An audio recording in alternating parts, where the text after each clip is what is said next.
Assalamualaikum warahmatullahi wabarakatuh. Hari ini di 10 menit video ini kita akan bahas SKB PGSD yang profesional. Materinya adalah listrik tentang paralel dan seri.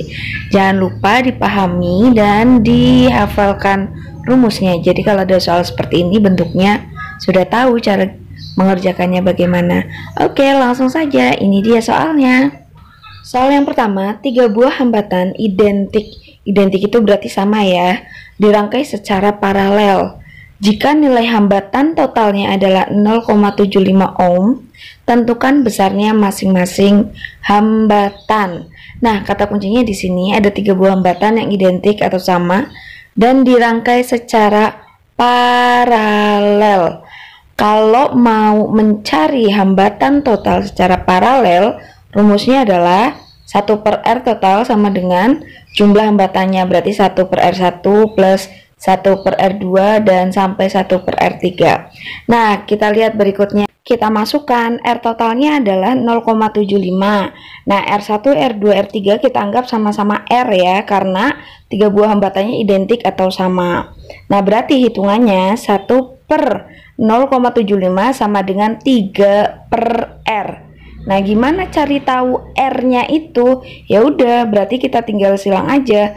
R sama dengan 0,75 dikalikan 3. Hasilnya adalah 2,25 ohm. Dan nomor 1 jawabannya adalah B. Ingat-ingat ya.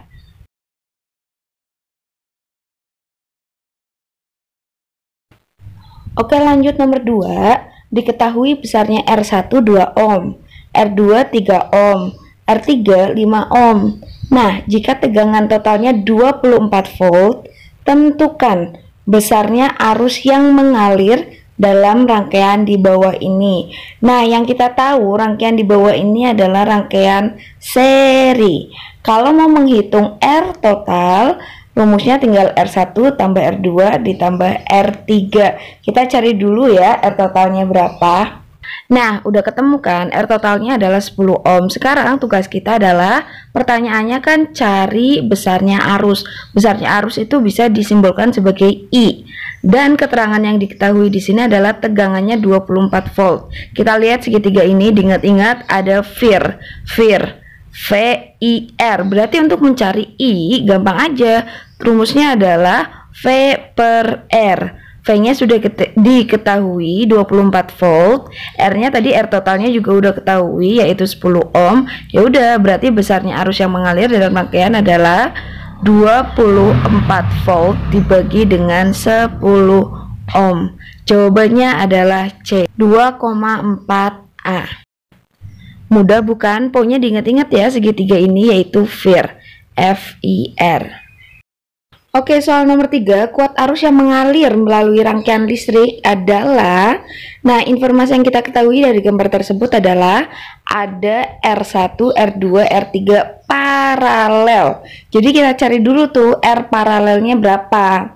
Rumusnya kalau paralel kan 1 per RP atau R paralel sama dengan 1 per R1 ditambah 1 per R2 ditambah 1 per R3. Nah, kalau kalian jumlahkan, ketemu deh RP-nya adalah 12 per 6 atau 2 ohm. Nah, hambatan totalnya, R totalnya jangan lupa, lihat tuh ada R kecil. R kecil itu ditambahkan dengan R paralel tadi. Berarti 2 ohm ditambah dengan 1 ohm sama dengan 3 ohm.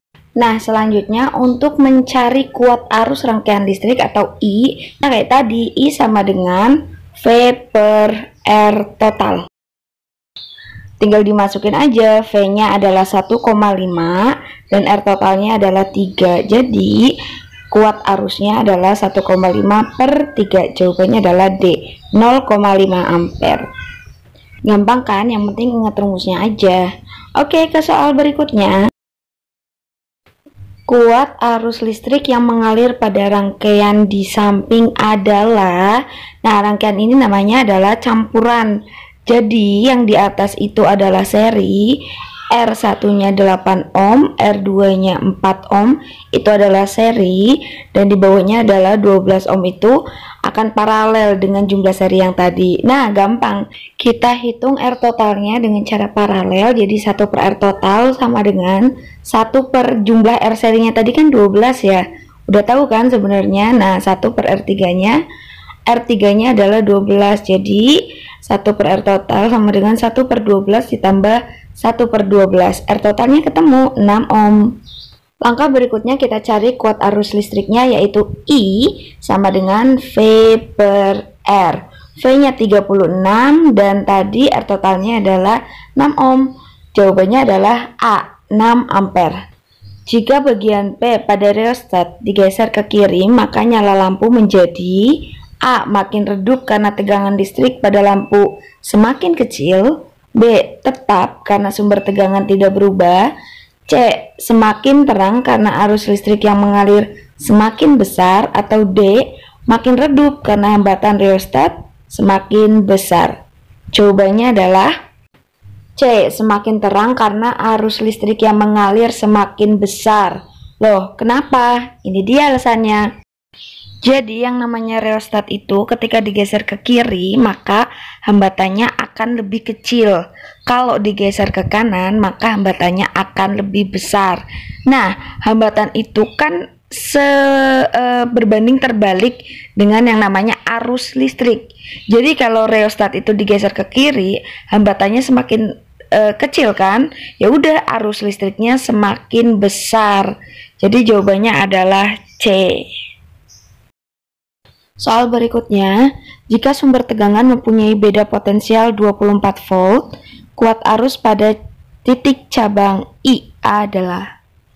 Informasi yang kita dapat yang pertama adalah sumber tegangannya ada 24 volt. Hambatan dalam itu ada R kecil, dilihat ada 2 ohm, dan resistornya ada R1-nya 40, R2 20 dan R3 20. Yang pertama kita lakukan adalah jumlah dulu R totalnya.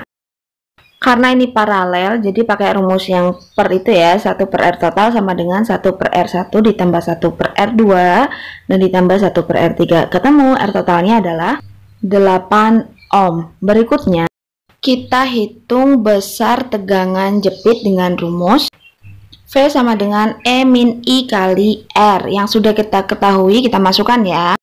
V sama dengan 24 min I kali 2, atau bisa disebut V sama dengan 24 min 2I. Lalu kita hitung kuat arus pada cabang I dengan rumus V sama dengan I dikali R. Ingat segitiga itu ya, segitiga Firth. Oke, kita masukkan. V di sini adalah 24 min 2I. Sama dengan I dikali 8 ohm. Atau kata lainnya 24 min 2I sama dengan 8I. Nah, I itu kita yang sama ya, berarti 8I ditambah 2I pindah ruas sama dengan 24. Ya udah ketahuan, I-nya adalah 24 dibagi 10. Jawabannya adalah 2,4. Pilihan yang C, sudah paham? Oke, soal berikutnya, batang plastik digosok dengan kain wol.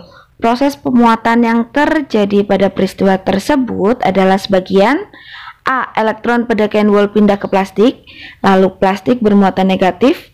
B. Elektron pada plastik pindah ke kain wol, wol bermuatan negatif. C. Elektron pada wol pindah ke plastik bertukar dengan proton, wol bermuatan negatif. D. Elektron pada plastik pindah ke wol dan berganti dengan proton, plastik bermuatan negatif. Oke, jawabannya adalah A. Elektron pada kain wol pindah ke plastik, plastik bermuatan negatif. Penjelasannya, jadi plastik itu kan semula keadaannya netral. Setelah digosok dengan kain wol, maka akan terjadi perpindahan elektron pada kain wol menuju plastik, sehingga akhirnya plastik itu akan bermuatan negatif. Jadi kesimpulannya, pada saat plastik digosokkan dengan kain wol, terjadi perpindahan elektron dari kain wol ke plastik sehingga plastik bermuatan negatif. Oke, soal berikutnya kita perhatikan ya rangkaian listrik itu. Jika pada rangkaian listrik besar kuat arusnya I1 4 ampere, I2 3 ampere, I4 7 ampere, I5 4 ampere. Besar kuat arus listrik pada I3 adalah, ini menggunakan hukum 1 Kirchhoff, yaitu kuat arus listrik yang masuk itu sama dengan kuat arus listrik yang keluar. Nanti arus listrik yang masuk saya beri tanda dengan warna merah, yang keluar saya beri tanda dengan warna biru. Yuk kita hitung. Yang masuk kan cuma 2, I1 dan I3, berarti I1 ditambah I3 sama dengan yang keluar I2, I4, dan I5. Tinggal kita masukkan deh. I1 4A ditambah I3 nya tetap karena kita mau cari tahu itu ya. I2 nya 3, I4 nya 7, I5 nya 4. Lalu untuk cari I3 berarti I1 nya kita pindah ruas ya, jadi min. I3 sama dengan 3A plus 7A plus 4A min 4A. I3 sama dengan 10A.